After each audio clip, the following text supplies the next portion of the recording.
when it comes to being in your Just Do It season, you don't want to underestimate the power of just deciding that's what we're going to do. This is a thing I'm going to be intentional about. I don't care if it looks cringe. I don't care if people talk about me. I don't care if it's hard. I don't care if it's not as fun. Like, this is what I'm going to do. Hey, y'all, and welcome to Let's Talk Sis. I'm Shekinah, your host, and as we spend time together, I can promise you 3 things. I'll be honest, I'll make you laugh, and I won't hold back. Let's Talk Sis is your essential girl talk destination where you'll hear about life from the perspective of a Black woman in America, as our stories often go untold. I can assure you, while honest, we are a community for growth and love. Remember to like, subscribe, and share the podcast. Now sit back, relax, and let's talk, sis. Hello, beautiful people, and welcome back, y'all. Welcome back to another episode of Let's Talk Sis. Let's Talk Sis is a safe space for Black women who are deeply emotional, have not felt seen, heard, or valued. We have room for you here. I am your host, Shekinah, and this is absolutely one of my favorite places to be. And baby girl, I'm so excited you decided to join me, okay? Now, if you don't know or you are new, this is a community, okay? I don't only want to be the person contributing to the conversation. I want to hear from you. So if you have a timeline topic, a Let's Talk topic, a question, comment, or concern that you would like discussed here on the podcast, please just send me an email at the Let's Talk Sis pod@gmail.com, and I'll be so happy to get into the things. All right. Now, Let's Talk Sis is a brand all about promoting healing, growth, and inspiration to our audience through authentic conversation. So if you love what we're doing here, you can help keep the conversation going and support Let's Talk Sis by buying me a coffee. All right. This contribution goes to helping to keep our mission moving forward, improving our content, and really just supporting our team here to grow. Every contribution, big or small, makes a big difference. So you can tap the link in the show notes or visit buymeacoffee.com/Let's Talk Sis to show your love and help keep this community growing. All right. Awesome, y'all. So let's get into it. This is going to be a quick episode, okay? We're going to get into the things. We're going to get out of the things, and we're going to go about our merry little way. I just want to, chat real quick, all right? So before we get into anything, let's start with our timeline topic. And this week, of course, we are hearing from another Black woman business owner. I'm the owner of a Chick-fil-A. My husband works for me as my facilities and maintenance man. He handles all things facilities, including calling the vendors. I needed the locks on my restaurant doors changed. He calls the locksmith. A couple days later, the locksmith shows up. He comes in looking for the owner. I come out of the kitchen. I said, "Hi, I'm Shalita. Are you here to change the locks?" He said, "Yes. But before I do, I need to get the okay from the owner." I said, "Here's the okay." He said, "No, ma'am. I need you to go get the owner so I can make sure it is okay with him for me to get started." I said, "I am the owner." He said, "The person I talked to on the phone was a man." I said, "That's amazing and irrelevant. 2 things can be true." He said, "Well, I'm going to have to call and confirm." I said, "What, my LLC or my identity?" By this time, y'all, his finger is in my face as if to tell me to shh. He is on the phone with my husband. He said, "Hi, sir. I am here at your restaurant. I just want to confirm with you I can go ahead and get started."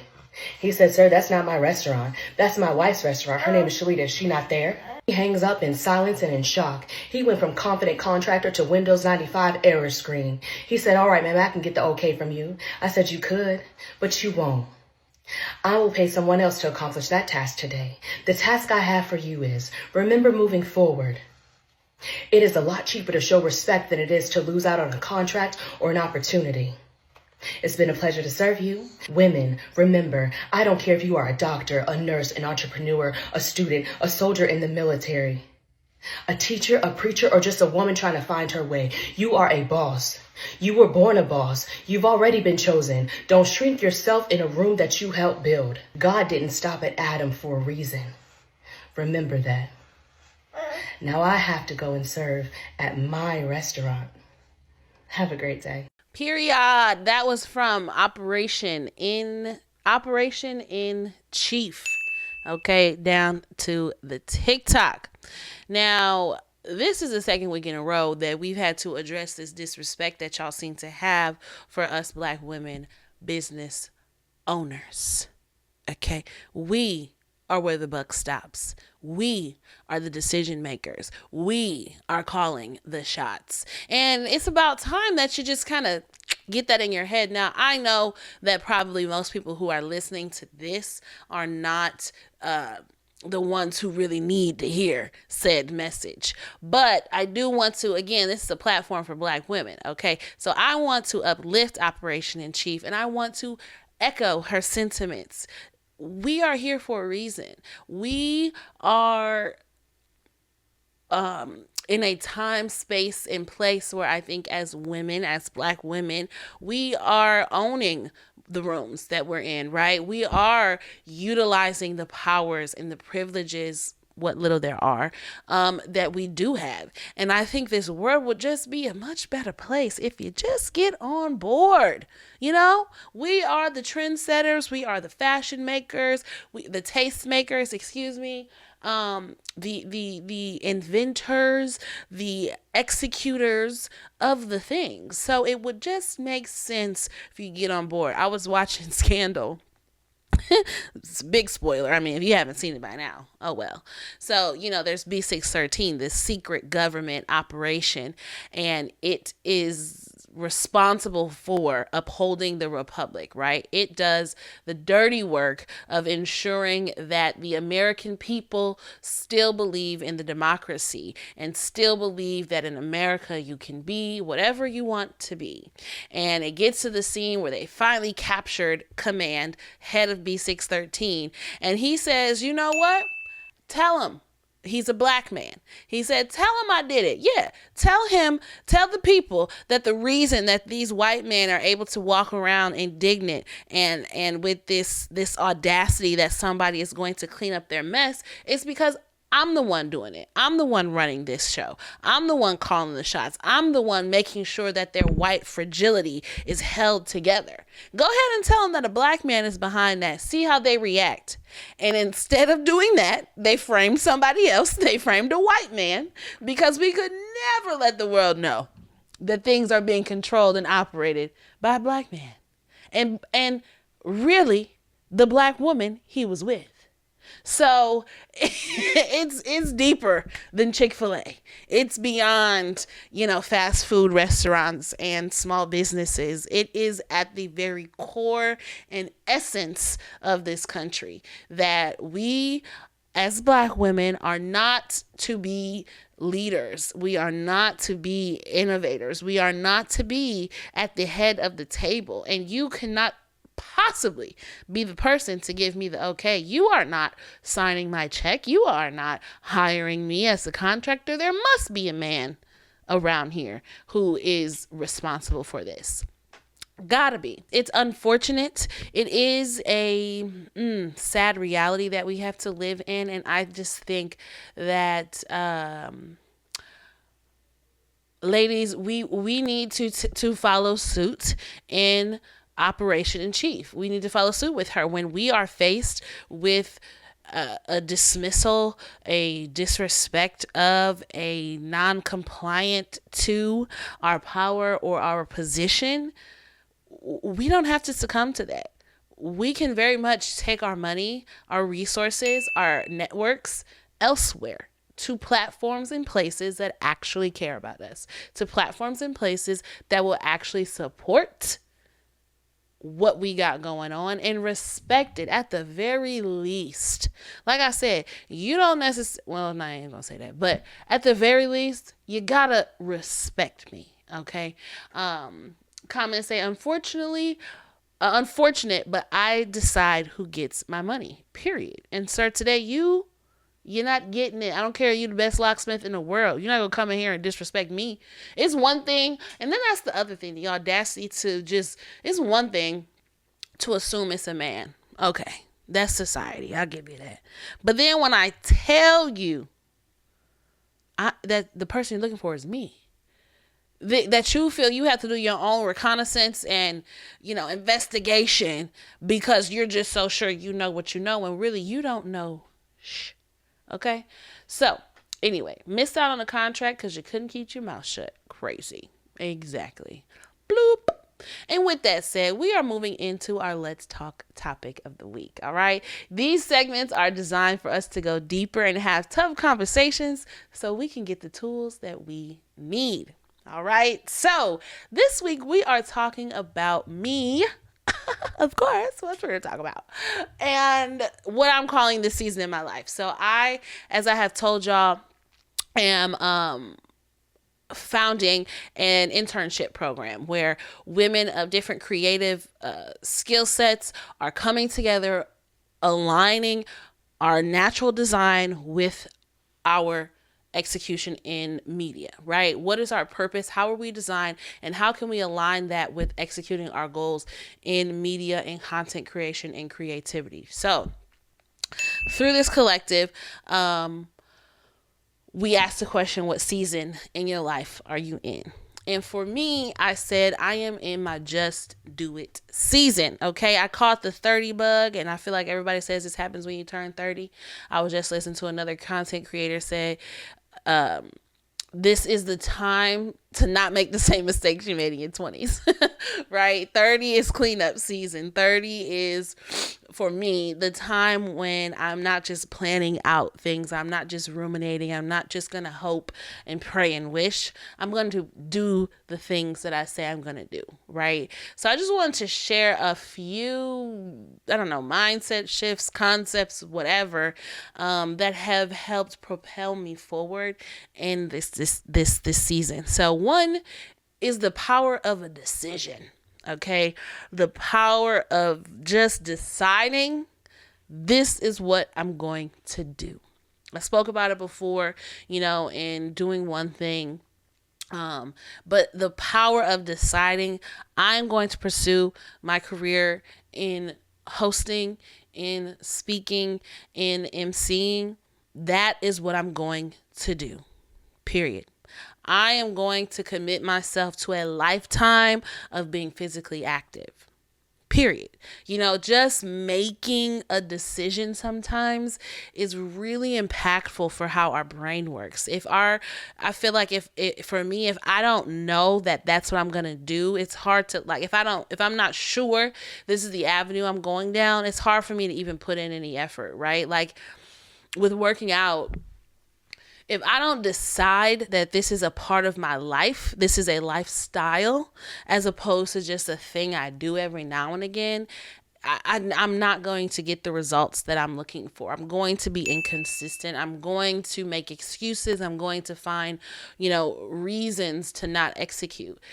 Deciding I was going to do 52 episodes last year and this year made it, I don't know what it does. It just tricked my brain into now we have to do the things to make it happen, versus it would be nice to have 52 episodes. That would be cool, versus no, that is what I'm going to do. Now it was only 48 or something like that, but that's far more than I had ever done in the previous years. And we got to include Christmas, birthdays and stuff. Your girl is not a robot, but still. So when it comes to being in your just do it season, you don't want to underestimate the power of just deciding that's what we're going to do. This is the thing I'm going to be intentional about. I don't care if it looks cringe. I don't care if people talk about me. I don't care if it's hard. I don't care if it's not as fun.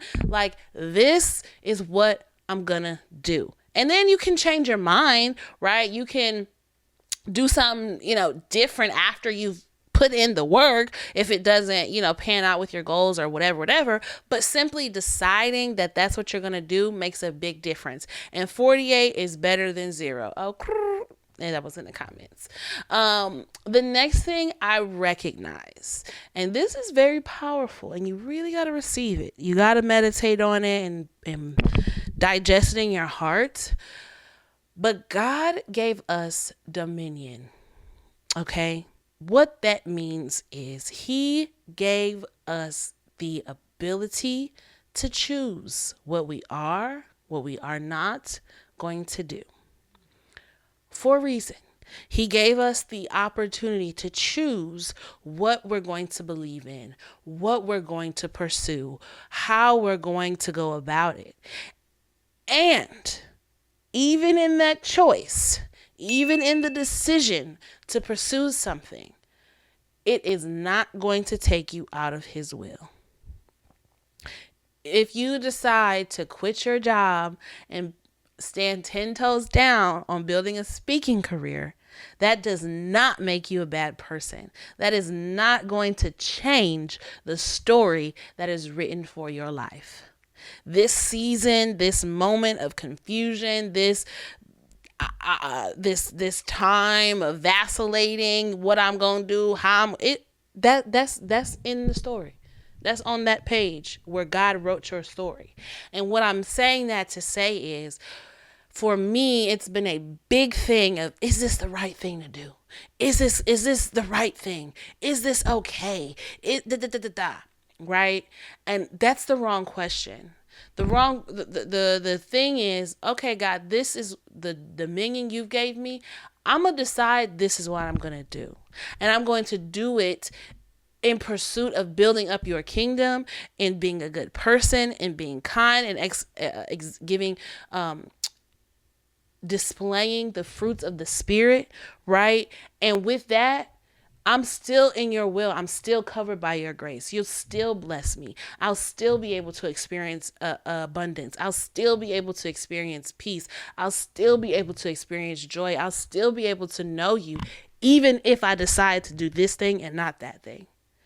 Even if I decide to go left and not right, you still love me. My story is already written. I am not powerful enough to take myself out of the will of God.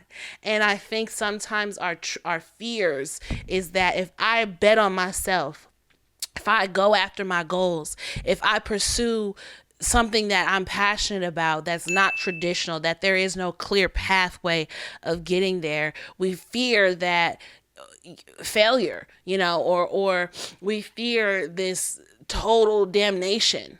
And it's just like, that's not God. That's not how it goes, baby girl. He put that passion in you. He put that desire in you. He put that want in you for a reason. That's on page 12 of your book. That's in there. It is in your story. And so you have to use that power of dominion to say, I'm going to make this masterclass, and I'm going to believe that it's going to help somebody. I'm going to believe that this podcast episode is for somebody. I'm going to believe that the things that I am doing, the efforts I'm putting forth, as long as they're from a pure heart, from a heart that is for God and of the kingdom, He will do the rest. He'll orchestrate the things. He will move the mountains. Okay. And we got to lean into that. And that's why I'm like, you got to digest that, chew on it, and make it real for you. It's comforting to know that we can't mess it up. Exactly. Every step takes us to where we're supposed to go. You can't mess it up.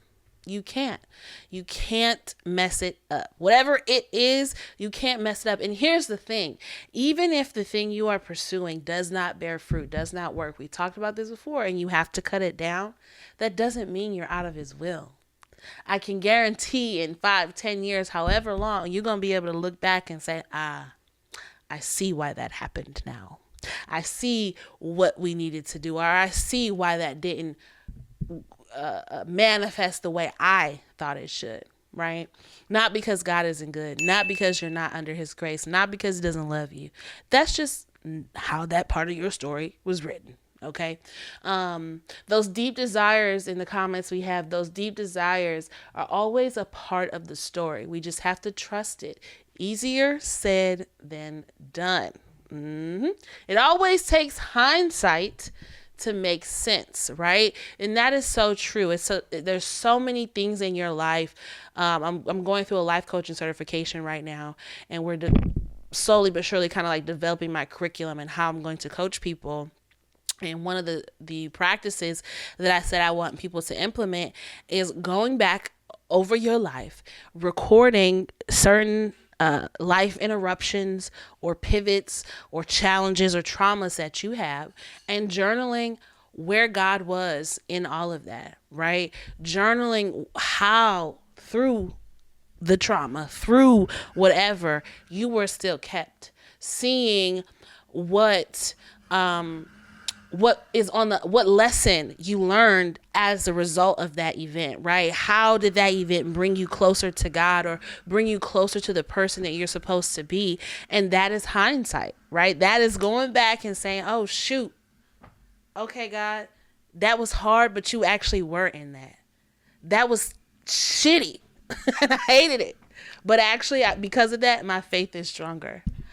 Oh, dang. I didn't even recognize you were setting me up for this thing, right? And so that hindsight is so valuable when we're talking about the things we're going to do and and how we gain the motivation, the confidence to just do it. I think you'd be an amazing life coach. Thank you, Ciara. That's a powerful exercise to do. God has always been there, even when we feel alone. Absolutely. And it's literally transformative. The next thing I do in order to, make my Just Do It season happen is recognizing there are mindset shifts. Like we just kind of talked about it, right? Knowing that I have dominion, knowing that nothing I can do can take us out of his will, and that I can't mess it up. These are shifts we have to make in our mind. And another one, a big one, is understanding that when it comes to my Just Do It season, right? We're not talking about my season of rest. We're not talking about my season of recovery. We're not talking about my planning, my strategy season. The season that I am doing the shit. I have to remember that my decisions cannot be based on emotion. They gotta be based on my goal. Even when it comes to accommodating myself, even when it comes to giving myself grace and honoring who I am, I have to make decisions not only based on how I feel in this moment, but based on my goals. We just talked about self-sabotaging, and I wish I would have said it on there, but another way of self-sabotaging is I don't feel like it. I just don't feel like it, right? Okay, the episode still needs to get recorded, boo. Content still needs to be made, sister. You still got to send the email, baby. And again, even in the decisions to honor myself, right? I'm not gonna work today. Today I'm off today, right? Even in the decision to rest, I was just telling my friend, you need to schedule that day when you don't talk to anybody, because you did not honor this day, because the decision you made, well, today I feel like talking, today I feel like doing this, I feel, and you didn't honor that moment of rest, you can't give your best on the other days. You got shit scheduled the other 6 days of the week that you can't show up 100% for because you didn't rest how you knew you needed to, right? That the goal is to accomplish everything I need to do for the rest of the week. In order to do that, I need to rest. Right? That's the goal. I can't base it on how I'm feeling today because my feelings are fleeting. Or you need to develop systems that still allow you to get the things you need to do done, even when you don't feel like it, or that can flex with your feelings, if you will, right? You still need to make decisions or systems that allow you to still get the things done and flex with your feelings. But we can't I'm big. Well, I don't really feel like it today, so I'll do it tomorrow. I don't really care. It doesn't seem fun. That seems hard. That seems whatever. And I don't do the things I know I need to do. I can't do that in this season right now. In this season, in the Just Do It season, the season where I need to check off these goals, check off the stuff on my list, it has to be based on my goal. Well, your goal is 52 episodes, so what you gonna do? Okay, you don't feel like doing it today? Well, you're gonna do 2 tomorrow. Here I am, doing 2 episodes in a day, right? You don't feel like recording content today? Well, you're gonna do it, tomorrow. It's getting done. The question is not whether or not we're doing it. We doing it, and it's that season. Okay. Next thing, big thing, and this is this will be the last thing on this, but it is making the accommodations I need to make. If these are my goals, if this is what I say I'm going to do, and it's hard, and it's scary, and it's daunting, it's overwhelming, it's confusing, it's whatever, what accommodation do I need to make so I can still get it done? Period. What ways can I change my environment? Can I change my mindset? Can I change my tools? Can I change my community to get this done? How do I do that? Right? What is the accommodation that I need to make? Because again, we're not in the strategy season. We're not in the rest season. We're not in the figuring season. We are in the just do it season. We cannot continue to allow external and internal excuses from getting in the way of checking that box. Okay. I done redid my recording setup 1,000,001 times to get it right. Right? I've made accommodations. I've put the tripod here. I've put the tripod there. I've put this there. And I think I finally got something. I think I'm finally working with something, right? I've gone through, I've troubleshot. What's the past tense of that word? I've done the troubleshooting for all the things, right? And I've made an accommodation that I think works. Had I not done that, y'all wouldn't be seeing me here on this screen, okay, in 4K.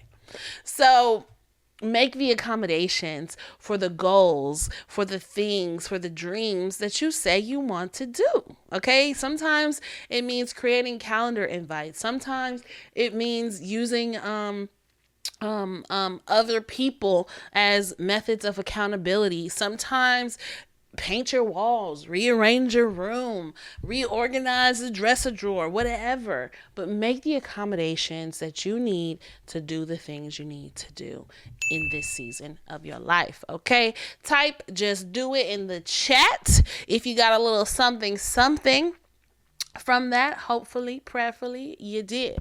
Okay? So y'all know we can't end the episode like that. I gotta give you a little something to walk away with, okay? So it is time for our conversation challenge, okay? These challenges are given an effort to have more authentic conversations with yourself and the women in your community. So the question is, what are 3 things you will do in this next season? What are 3 things that I can hold you accountable for? And when I say next season, I mean like Q2, right? These next 3 months that I can hold you accountable for, that you can confidently say you gonna do in this season. I want to know.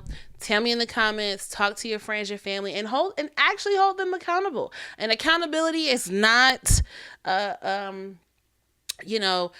checking somebody. Accountability is, hey, you said you were gonna start recording content this month. How's that going? You said, you mentioned you wanted to start budgeting. What's that looking like for you? You mentioned you wanted to improve your skills on makeup. What have you learned new? Right? Just to check in, light, love, all the things. Okay. So listen, y'all, that's all I got. I ain't got no more. Quick and dirty. I told you it was going to be good.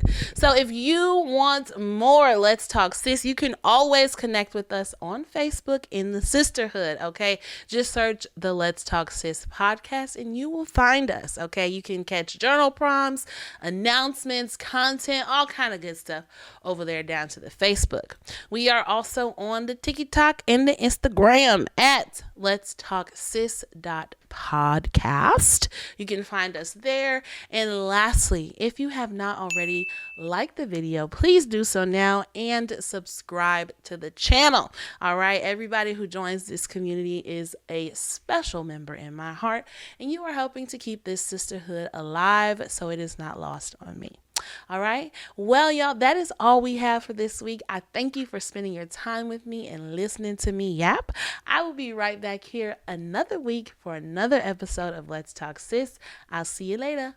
Bye.